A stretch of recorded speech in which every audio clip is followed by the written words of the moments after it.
For a long time, New Zealand used to be one of those teams you always underestimated in big tournaments, but they almost always ended up doing better than you expected.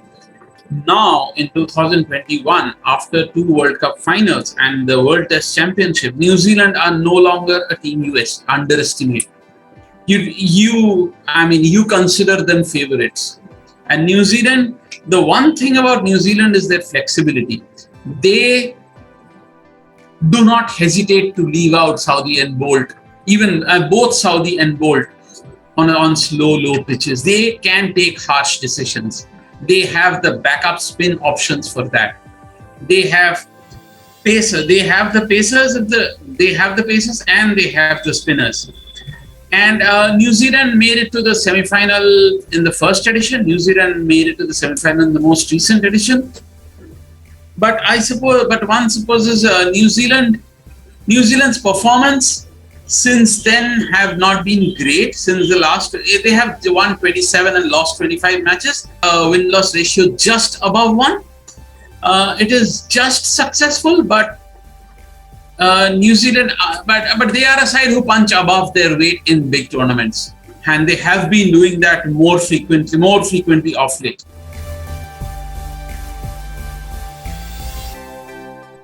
Among their cricketers, the big guns are of course there, but I would, given the kind of form he is in, I would definitely want to back Lockie Ferguson as one of the potential stars. He can turn matches around in 1 or 2 over spells, even on slow, low pitches that do not come across as pitches where a fast bowler can produce results.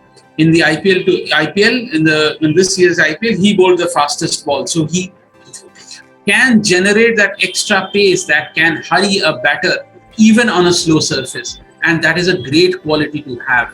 We saw how KKR were aided by Ferguson in the second half, so that is going to help. I'm not sure whether they are going to play both. Saudi as well, if they play both Ferguson and Bolt, but actually they might.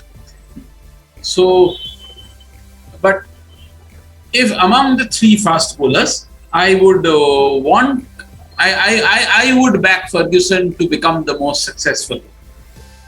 And then again, they have their devastating top order batters, Guptill and Conway, and the Williamson is of course not a destructive batter, but they have Phillips, and they have they have Seifert. So essentially, they have cricketers who can go after the bowling from the word go, and they have Williamson to hold things together if something goes wrong. And they have the perfect balance of all-rounders: a fast bowling all-rounder in Jamieson, a slow bowling all-rounder in Santner.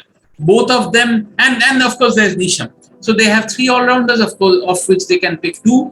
If they leave out Saudi, they may pick one of Nisham and Jamieson as their third fast bowlers to go with Sodhi and Santner. So they have that.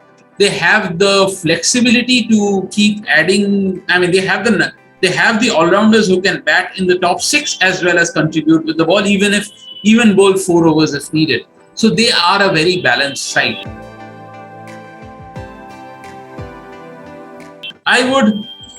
It is very difficult to choose 2 teams from India, Pakistan and New Zealand in the group. So, but yeah, I would put New Zealand at par with the other 2 teams when it comes to being a favorite for the top 4.